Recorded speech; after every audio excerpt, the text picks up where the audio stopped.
Habagat season, idineklara na kahapon ni Pag-asa. May dahilan ba? Alamin.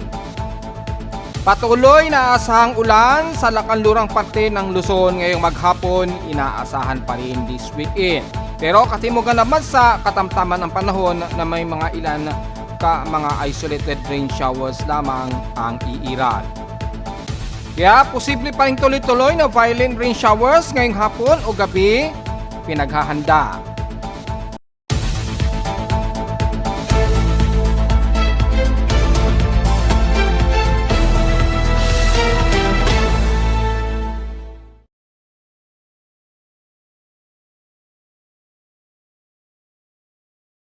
Hello, good morning mga folks. Welcome po muli sa ating Daily Weather Bulletin at Analysis para sa huling araw na ng May 31, 2025. Ang oras nating Boss Mike may maga ay alas 11:10 na ng umaga.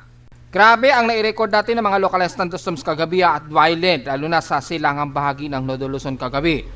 Hopefully ay hindi kayo nagkaroon ng matinding pagbaha kahapon at kagabi sa bahagi pa rin ng Northern Luzon dahil sa inaasahan pa rin natin tuloy-tuloy na combination ng mahinang habagat at frontal system sa extreme Northern Luzon na magpapatuloy sa mga kalat-kalat na mga moderate and violent rain showers kasabay na rin ng violent thunderstorms na nai-record sa amin sa Caloocan na mahigit sa 1,000 o 1,400 lightning strikes. At ngayon, so far ay medyo kalmado ngayon ang mga pagkulog at pagkidlat sa hilagang bahagi ng Northern Luzon. So kung titingnan natin sa latest lightning strikes, ay dadalawa pa lamang ang pinaka-aktibong lightning strikes ang nadedetect ng aking lightning detection system. Hindi kagaya kagabi na grabe talaga ang malawakang thunderstorms at violent na mga pag-ulan kagabi. So pinag-iingat pa rin dahil sa patuloy pa rin na magiging maulap at maulan dito sa kanlurang bahagi ng Luzon and the rest ng extreme Northern Luzon sa Cagayan Valley hanggang bandang Southern Luzon area. Sa ating current conditions, overcast, gloomy, mahangin at mostly cloudy ngayon umiiral sa amin dito sa Caloocan.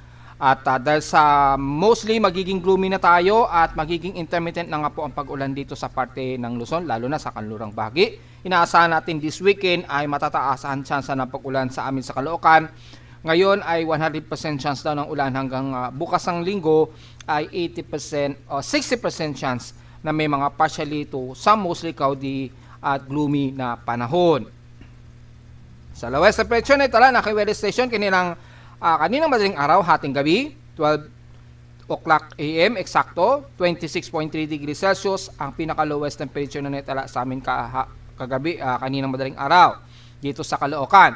Kahapon, ang pinakamataas na air temperature sa amin, umabot lamang ng 33 degrees Celsius, kahapon dito ng umaga at 11:44 AM, meaning mababa ang aming heat index, pero nasa 46.2 degrees Celsius, so almost danger pa rin ang aming init pandama kahapon despite na inulan na kami. At least nakahabol pa kami ng pag-ulan kahapon. So tingnan natin kung ano ang mga magiging forecast natin ng heat index. At inaasahan na natin since nag-declare na nga si Pag-asa ng habagat season kahapon ay maaring i-shutdown nila ang pagre-report sa init pandama. Maaring tanggalin na nila yan. So tingnan natin dahil until now ay aktibo ang data feed ng heat index pa at mayroon pa ring forecast na ibinibigay dito. So until then ay tuloy-tuloy pa rin tayo na magre-report ng ating heat index. Ngayon as of 10:59 AM meron kaming 38.9 degrees Celsius na mababa, extreme caution, pero inaasahan ang heat index sa amin sa Caloocan 34 degrees Celsius ang nakikitaan dito na heat index. Ayan, kitang-kita po. At mukhang mababa na ito sa amin sa Caloocan. Inaasahang pinakamataas sa amin sa Caloocan, 35 degrees Celsius lang, ngayong 12 o'clock hanggang alas 2 na yan ng hapon. So mukhang ito na magiging mababa naming heat index. At mapapansin natin ay pagpasok po ng unang linggo ng June, ay mukhang mababa na ang aming heat index sa Caloocan. Well, mukhang pasok na nga ang tag-ulan. Kung titingnan naman natin sa ibang bahagi ng bansa, lalo na sa areas na most selected areas sa Ilocos Norte, sa Maylawag ay kasalukuyang forecast sa kanila napakababa. Caution lamang, heat index of 29 degrees Celsius. So wala tayong magiging komento dahil walang naka-forecast na magiging mas mataas ang kanilang heat index ngayon. Pero pagsapit yan ng bandang alas kinabukasan, doon medyo tataas. Pero ngayong araw mukhang mababa ang magiging forecast. Nasa caution lamang o halos considering normal heat index. So wala tayong magiging komento sa Ilocos. Sa Tuguegarao naman ay inaasahang heat index sa inyo 39 degrees Celsius, extreme caution. Pero aabot pa yun hanggang 41 degrees Celsius mamayang alauna hanggang alas 3 daw yan ng hapon. So magiging mainit po sa inyo ngayong araw. Sa Santiago, Isabela naman ay inaasahang heat index sa inyo 32 degrees Celsius. Pero caution ito, mababa. Pero aabot pa yan sa mas mataas hanggang 35 degrees Celsius mamayang alas 2 hanggang alas 4 daw ng hapon. So despite na nasa 30 plus o 35 degrees, may tuturing ng mas mababa na yan kumpara ng mga nakaraang linggo. Sa may bandang Dagupan naman, ang naasahang heat index sa inyo ay 33 degrees Celsius, extreme caution, so mababa na rin. Pero aabot pa sa pinakamataas yan na hanggang 38 degrees Celsius mamayang alas 2 daw ng hapon. So mababa na rin ang heat index sa kanila. At sa may Tarlac, Central Luzon, well, walang magiging komento ngayon. Caution 30 degrees Celsius lamang, pero tataas pa rin daw yan hanggang 36 degrees Celsius mamayang alas 2 hanggang alas 4 ng hapon. So mukhang mabababa na ang nagiging heat index natin sa Luzon since papasok na nga talaga ang tag-ulan. At sa bahagi naman ng Batangas, inaasahang heat index 41 degrees Celsius. Ito medyo mataas.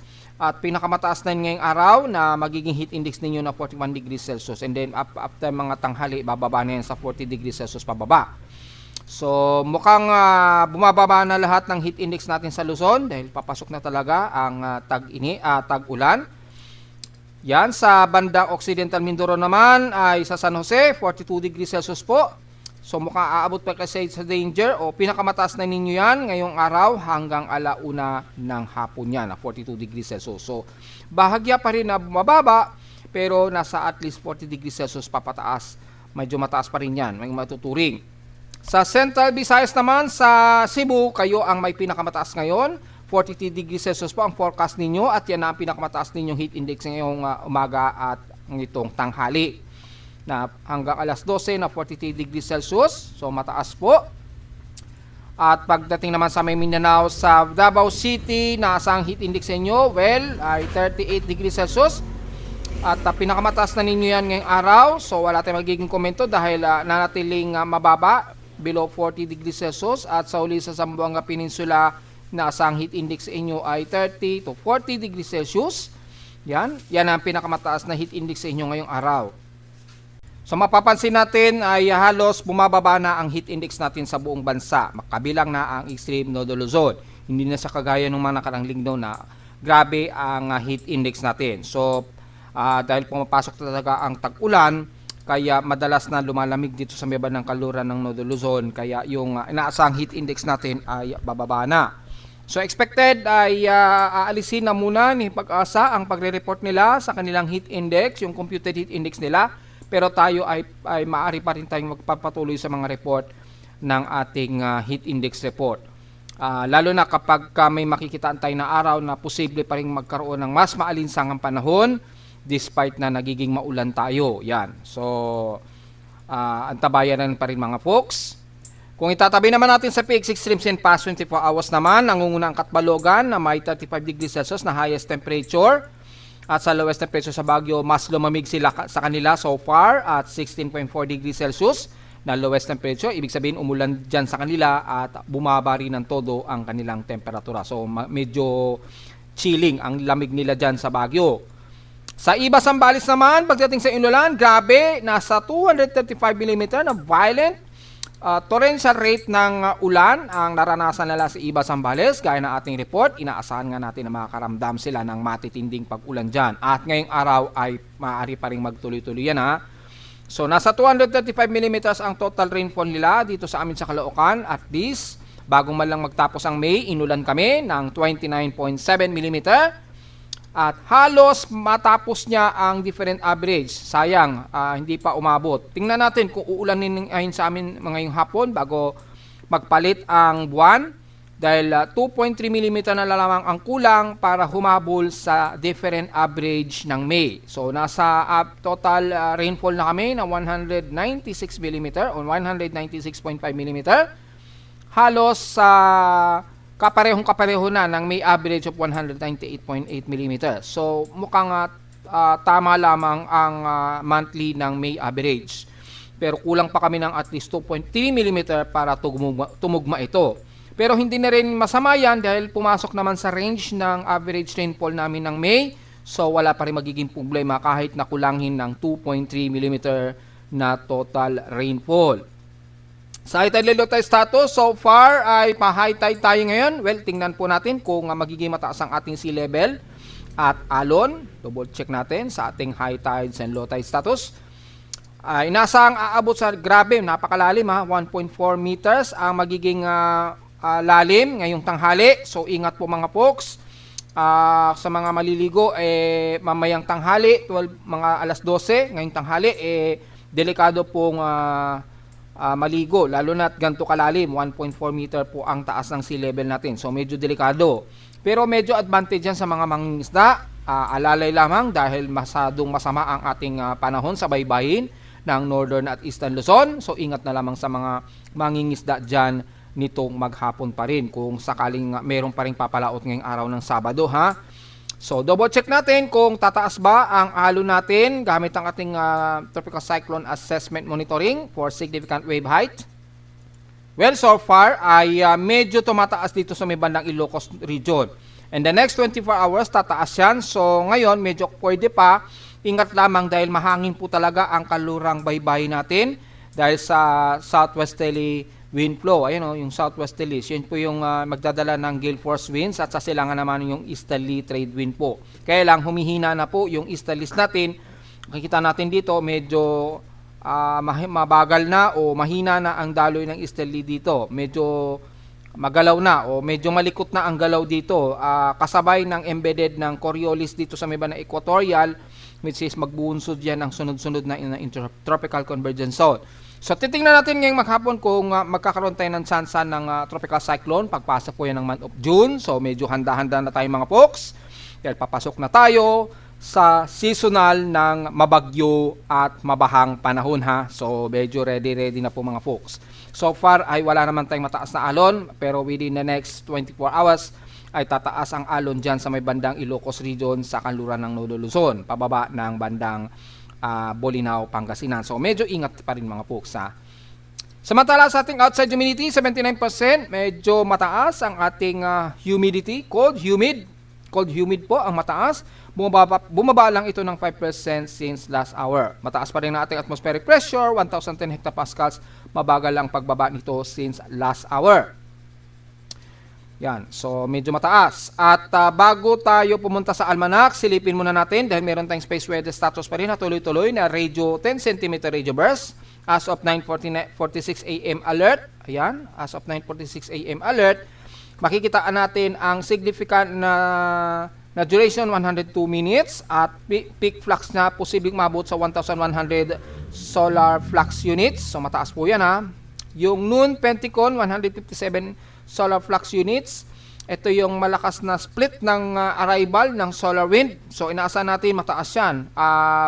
Halos above average na yung solar wind yan. Kapag kaganyan, may nararamdaman tayo na mataas na Penticon noon flux. So ano ba description yan? Well, expected yung electromagnetic burst kasama ang solar flare at least 10 cm wavelength ay maaaring magdoble yan. At makaka-epekto ito sa ating radio transmission noise. Yan, magkakaroon ng radio noise kasama ang solar flare o association yan ng solar flare. Normal naman yan kapag ganyan. So yung ingay niyan usually maikli lamang o sandalian lamang, pero madalas makakaramdam tayo ng interference sa mga receivers gaya na lamang ng radar transmission, global positioning at satellite communication. So yung internet natin maaring magkaroon ng problema, magkakaroon ng lockdown. Kanina nga nagkaroon ng lockdown yung aming internet pati kahapon. So kailangan ko pang mag-reset ng aking modem para mag-reload yung internet. So Yung magiging epekto yan kasama ang internet, asahan natin, mararamdaman natin yan. Pero mga short-lived lamang po yan. Pero siyempre, masama pa rin yan kapag ka nagkakaroon ng kaunting associated noise sa ating mga internet transmission. Kasi naghahang po yung mga modem natin. So watch out po sa mga modem natin. Baka hindi natin napapansin ay naghang na yung ating modem dahil nagkaroon ng transmission, lalo na sa satellite communication ng ating internet connection.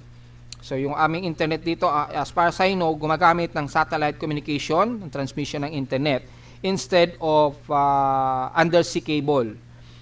Si PLDT yata ay mostly undersea cable ang gamit. Pero si Converge yata, if I'm not mistaken, dalawa ang ginagamit nila. Undersea cable, nakikitap sila kay PLDT, if I'm not mistaken, and then meron silang sariling satellite transmission gamit ang satellite communication. Kapag meron tayong ganito na mataas na radio burst, ay nagkakaroon ng naghahalt po yung transmission ng satellite communication. Ang resulta, naghahang po yung ating mga internet modem. So i-reset nyo na lamang po kapag ka nagkaroon ng burst. So take note yan ha. At mula sa ating observation geomagnetic activity ay at least magkakaroon tayo ng posibleng active sa ating KP index o ating NOAA KP index as geomagnetic field. Hanggang bukas po June 1, base sa coronal hole effects. Dahil malawak nga po yung coronal hole. Kung titingnan nyo po dito sa mga SOHO EIT 284 at EIT 195. So kung sisilipin nyo po yan, i-zoom in natin para makita natin ng malapitan. Para sa mga kababayan natin na mas gusto pa rin maintindihan yung context. Yung context, kailangan binibigay natin yung context. Hindi pala yan. Dapat ang binibigay natin yung picture. Yan. So, makikita nyo po dito ay merong solar coronal holes. Ito po yung tinatawag na solar coronal holes. Yung itim na yan. Yan. Yung mga itim na yan. Yan. Kasi may mga Pilipino tayo, well, hindi naman natin masisisi, hindi naman lahat ay nakakaintindi ng mga ganito. So, para mas maintindihan ng mga kababayan natin na sumusubaybay, ang coronal hole po ay isang portion sa ating haling araw na lumalawak yan. Ayan, yung yung mga itim na yan, yan yung makikita ninyo yan. Yan ang tinatawag na solar coronal hole. Kapag nagkakaroon ng solar coronal hole ay usually ay nag-i-emit yan ng malakas na Pentecost solar flare flux. Yan, yung solar flare malakas. More than 10 cm, minsan dumudoble pa yan. So nagkakaroon ng radio interference. Malakas pong radio interference yan.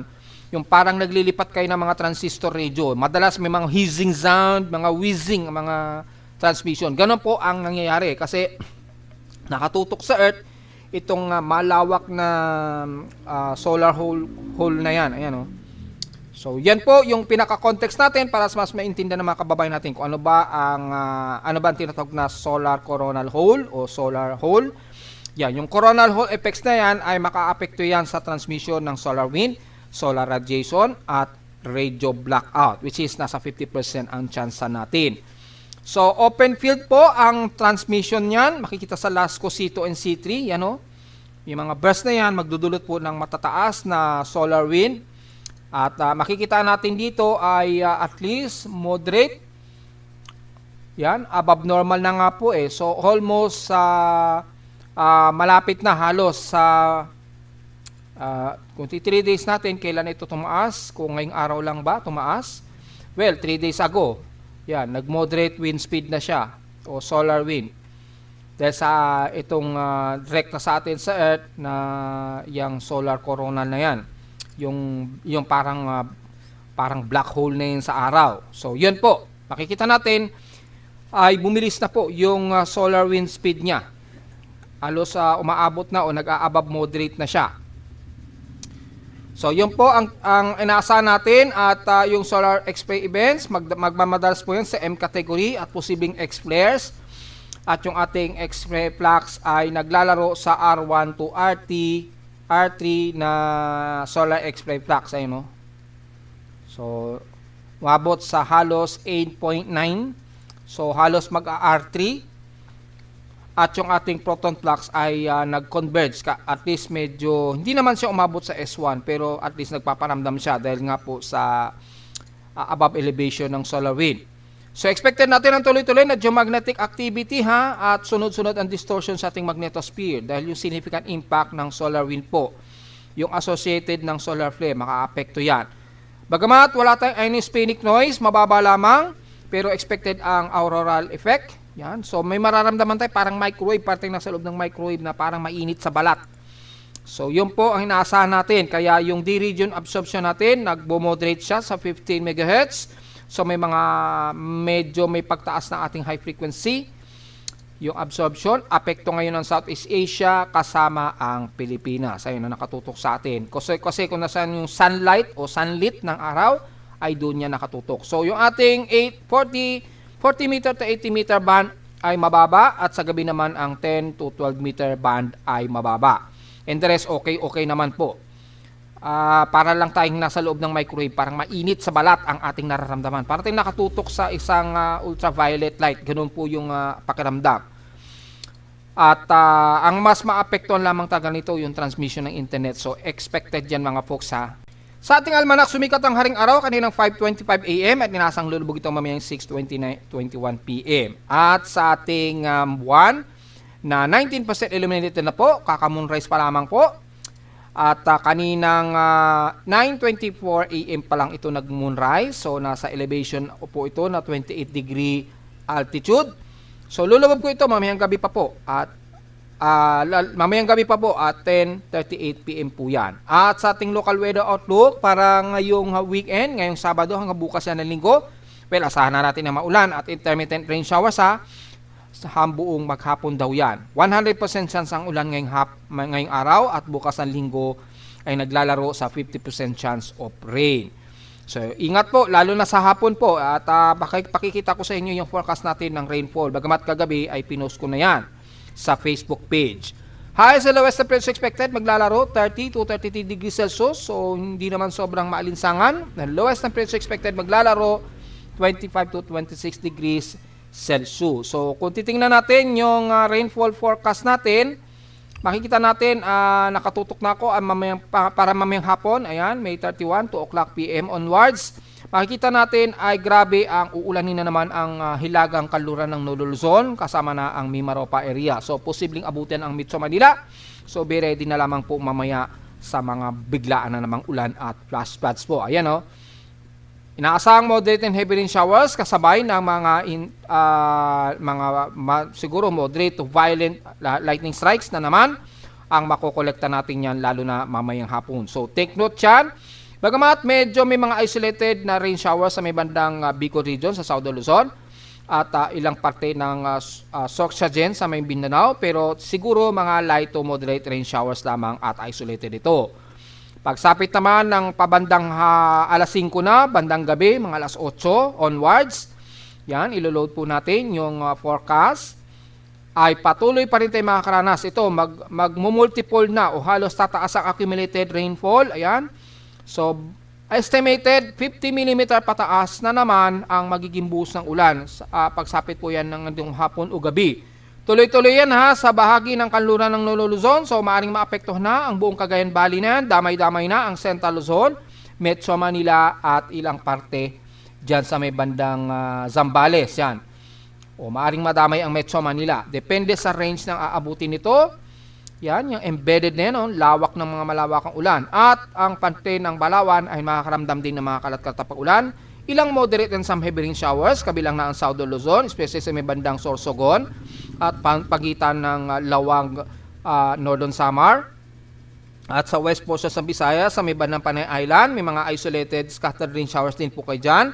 Sa may Mindanao naman, sa may ilang bahagi ng Zamboanga Peninsula at Sorsogon, especially sa may bandang Maguindanao, at North Cotabato probably. At ilang parte ng Davao region. So medyo maulan din sa may pandang Mindanao. Kaya lang, mas highly concentrated ang ulan dito sa kanluran ng Nolo Luzon na maaring madamay ang Metro Manila. So watch out po mga folks Diretso agad tayo sa ating ginagamit na satellite imagery. Diretso agad tayo sa pinaka-zoomable na parang Google Maps natin. Makikita ang nakakaranas kayo ng mga maulap at inaasahang ulan dito sa parte pa rin ng Extreme Nolo Luzon. Halos buong Ilocos region pa rin. Tingnan natin kung mataas ang heavy rain potential. Yes, mataas po. Kasama na ang parte ng Batanes Coop of Island, Ilocos Norte, yan, dito sa bandang dulo rin ng Cagayan. Yan, Ilocos Norte, Ilocos Sur, hanggang dito na sa bandang La Union, magiging very overcast and gloomy at mga kalat-kalat pag-ulan. Yan, inaasahan din ng mga maulan sa may bandang Pangasinan, Dagupan, La Union, hanggang Zambales yan. At nitong manghapon, base na rin sa ating forecast kanina. At medyo partly tumusikaw di sa lahat ng sentro, mula dyan sa may bandang Kalinga, Mountain Province, Ifugao, Nueva Vizcaya, hanggang dyan sa may bandang Tarlac at Nueva Ecija. Magiging very overcast and gloomy tayo po mga folks at asahan ang tuloy-tuloy na mga kalat-kalat na pag-ulan na may pagkidlat at pagkulog. Moderate to violent thunderstorms pa rin ang inaasahan natin, lalo na mamayang hapon at paggabi po ha, so prepare pa rin kagaya kahapon. Magiging maulan din ang parte ng Isabela, lalo na sa may bandang Cagayan Valley sa hilagang silangan ng Tugigaraw. At asahan din ang mga isolated rain showers sa may bandang Aurora region po. At mula bandang Bulacan kasama ang Metro Manila, Calabarzon area rather, magiging overcast and very gloomy rin tayo, so mostly cloudy ang ating maghapon. Madalas magiging makulimlim tayo, lalo na pagsapit po yan ng hapon. So expected ang mga maulan, so importante po ang payong sa mga bumibiyahe ngayong araw. At mula naman sa bahagi ng South Luzon kasama na ang Bicol region, magiging overcast and gloomy rin tayo dyan. Bagamat medyo nagiging katamtaman sa ilang parte ng Camarines Sur, pero asahan ng isolated rain showers and localized thunderstorms pa rin itong maghapon, kabilang na ang Catanduanes, Iriga, hanggang Legazpi at Sorsogon. So, despite na mas isolated sa inyo, importante pa rin ang payong just in case. Sa Biang Mimaropa ay kasama ang Mindoro, magiging maulap tayo at asahan din ng mga kalat-kalat ulan na may pagkilat at pagkulog, and the rest ng bandang Coron, Palawan area. Yan. Bagamat nagiging moderate sa may bandang Puerto Princesa hanggang dulo ng Bataras at Balabac, asahan pa rin ang forecast rain showers and localized thunderstorms mamayang hapon at bandang gabi po onward sa. And the rest naman ng South Luzon mula Romblon at Masbate, magiging maulap tayo, kabilang na ang Visayas area. Overcast and gloomy tayo. Asahan ng mga kalat-kalat na mahihina at katamtamang pag-ulan sa buong Kabisayaan. Bagamat mas katamtaman ang Panay Island at Negros region at sentro, kabilang ng Cebu at Bohol, asahan ng mga isolated rain showers and localized thunderstorms itong hapon, kabilang ng Eastern Samar area at Leyte. Yan o, magiging mas maulap ang paligid. Pero kung ulanin man, mga light to some moderate rain showers ang madalas na iiral sa inyo. So, importante pa rin ang payong mga folks. Pagdating naman sa may Mindanao, maulap din ang Zamboanga Peninsula hanggang Sorsogon area, kabilang na ang sentro nito na Bukidnon. At bagamat katamtaman ang ilang bahagi ng Northern Mindanao hanggang Surigao region, ay asahan ang forecast ng mga isolated rain showers and localized thunderstorms nitong hapon. At ganun din sa bandang gabi. Isolated rain showers and localized thunderstorms din ang iiral sa ibang bahagi ng Davao region, especially sa Davao City, Davao de Oro, and the rest ng Davao del Sur at Occidental. Isolated lamang din yan at may mga ilang cluster lamang na heavy rain showers na hindi naman tumatagal ng more than 1 hour ang magiging pag-ulan. Madalas lang din ang maulap, partly tumusikaw di ang iiral dyan sa inyo sa Mindanao area. So, most generally, magiging gloomy ang panahon natin maghapon.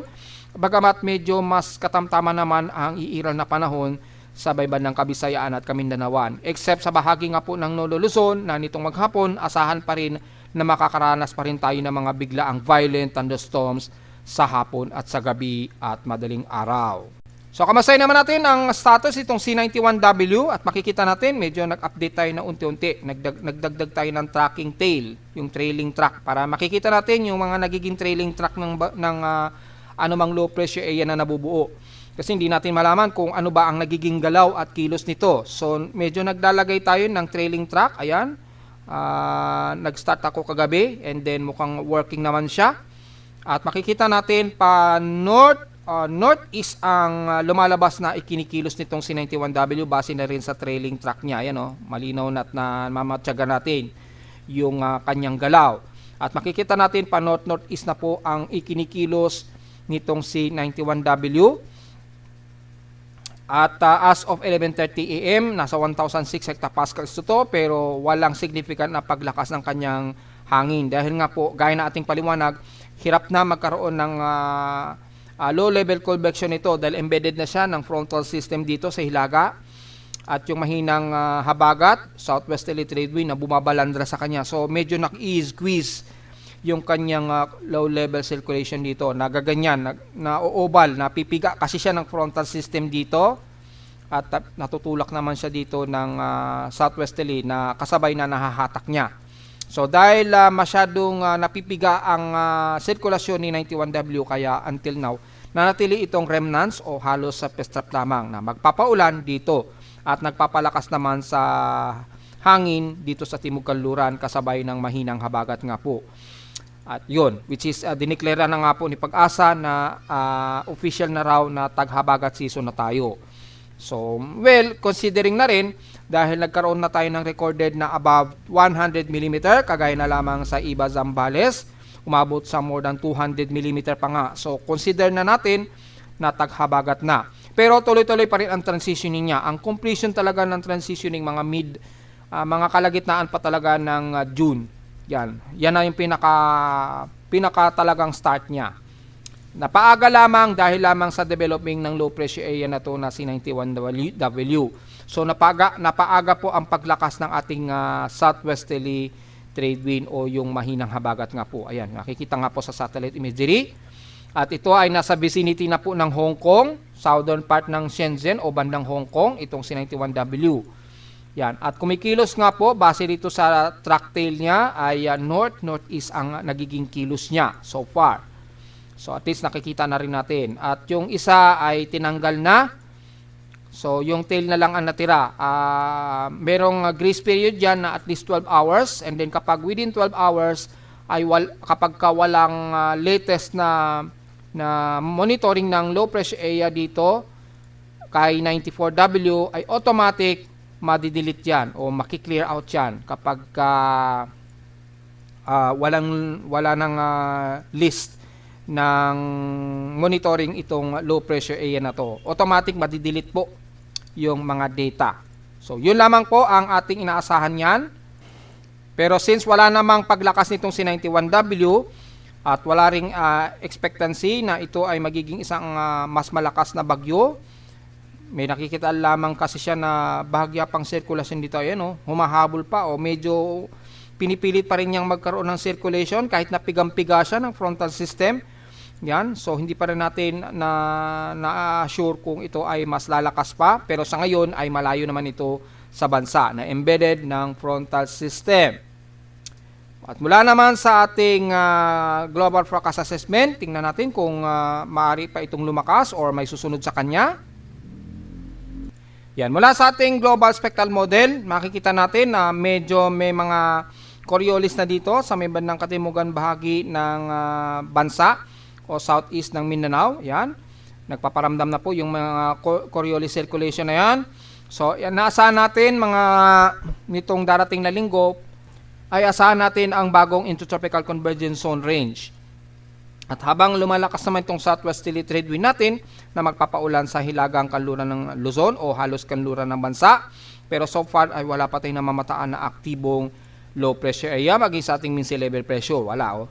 Maging si 91W hindi masyado halata. Mababa lamang yung atmospheric pressure dito sa area na yan kung saan nandiyan si 91W. Maabot pa sa 1,000 per hectopascals. Pero walang organized circulation, hindi siya nag-organize. So manatili lamang siya na remnant.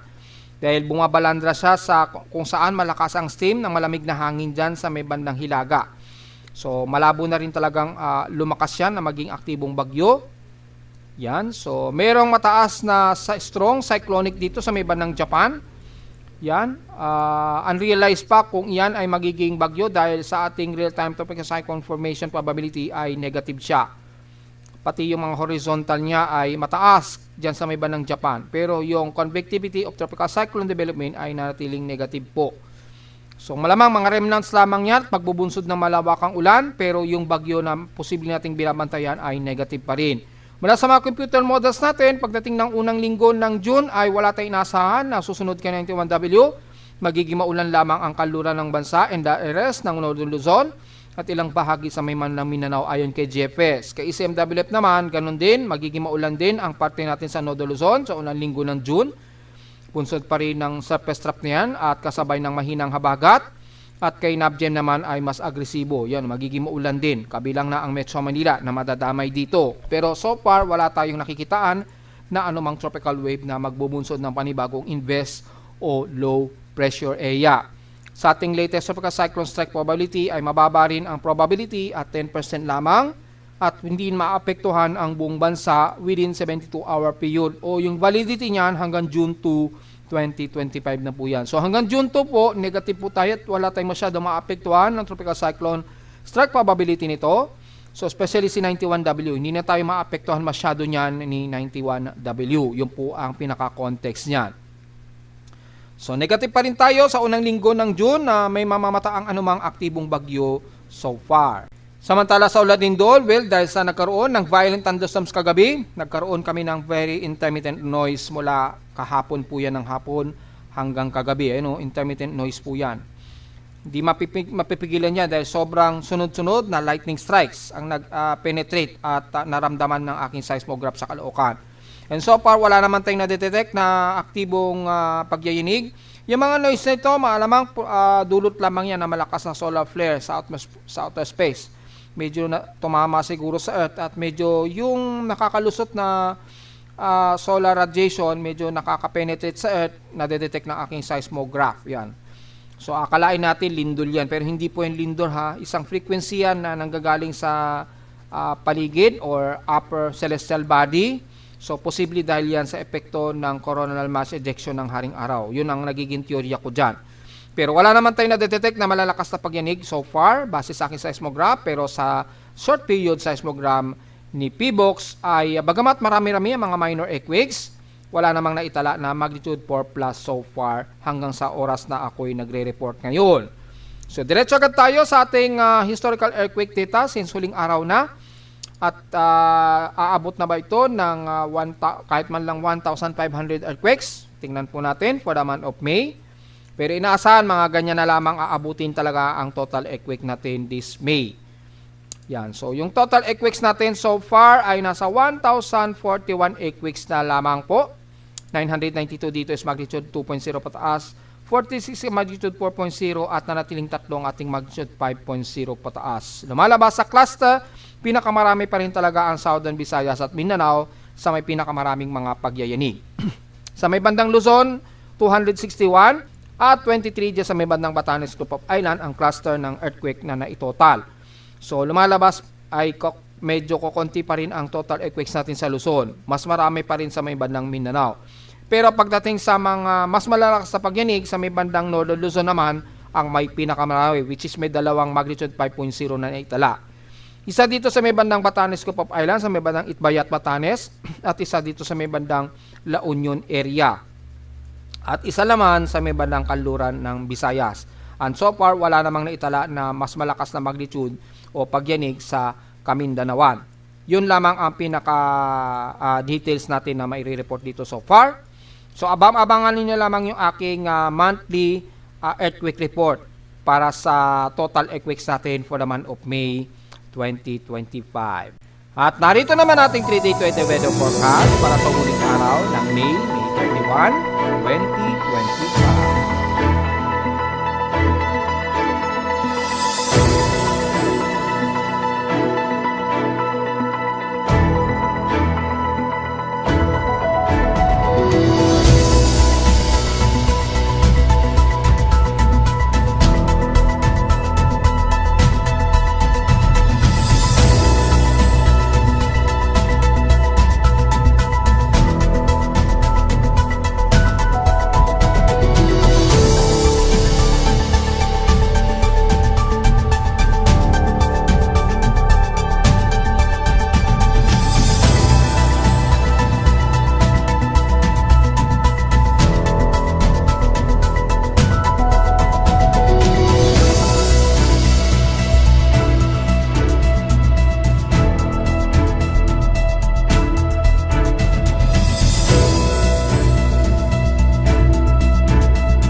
At hanggang dito na lang po ating daily weather bulletin at analysis para sa huling araw na ng May 31, 2025. Huwag pong kalimutan na mag-like, share, subscribe po sa ating YouTube channel at visit lamang anytime sa ating website na www.pimoweather.com para sa iba pang detalye na gusto malaman na hindi natin isama ngayong magtatanghaling tapat na dito sa ating report. At visit lamang sa ating website sa gusto malaman pinaka-dynamic events mula sa reading mismo na aking aparato sa Caloocan at sa data feeds mula sa iba't ibang weather agencies. Maraming salamat po mga folks and magandang tanghali na po sa ating lahat.